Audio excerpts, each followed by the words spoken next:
மஞ்சள் காமாலைக்கு எளிய மருந்தாக இன்றும் பயன்பட்டு வரும் செடி கீழ்காய் நெல்லி, கீழா நெல்லி, கீழ்வாய் நெல்லி. இவை மூன்றும் தான் ஆன்சர். ஏன்னா மூணுமே ஒன்று தான். கீழா நெல்லிக்கு வேறு பெயர்கள் தான் கீழ்காய் நெல்லியும் கீழ்வாய் நெல்லியும். இது வந்து உங்களுடைய 9th ஓல்டு புக்கு தமிழில் இருக்குது. இப்போ உள்ள நியூ சிலபஸில் இல்லை. அதனால் அதில் உள்ள மற்ற மூலிகைகளில் என்னென்ன பயன்பாடுங்கிறத உங்களுக்கு நான் சொல்லியிருக்கேன். துளசி வந்து மார்புச்சளி, நீர்க்கோவை, தலைவலி இதுக்கெல்லாம் துளசி பயன்படுத்தலாம். தூதுவளைக்கு இன்னொரு பேர் சிங்கவல்லி. இது வந்து காசநோய் இழைப்புக்கு பயன்படுத்தலாம். இதை வள்ளலார் ஞானப்பச்சிலை அப்படிங்கிறார். இதை சாப்பிட்டோம்னா குரல் வளம் வந்து நல்லா வருமா.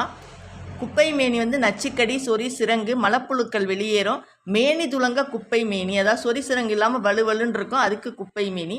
கற்றாழை அல்லது குமரி அப்படிங்கிறது கருப்பை சார்ந்த நோய்களை வந்து குணமாக்கும். அதனால தான் குமரி அப்படின்னு இதுக்கு இன்னொரு பேர். கருப்பை சார்ந்த நோய்களை குணமாக்கும். கறிவேப்பிலைங்கிறது நம்ம தினம் உணவில் சேர்த்துக்கிறோம் இல்லையா, அது நம்ம உணவில் சேரக்கூடிய சிறு நச்சுத்தன்மை இருந்தால் கூடிய முறிக்கக்கூடிய தன்மையுடையது. அதனால் கறிவேப்பிலையை தினம் சேர்த்துக்கணும்.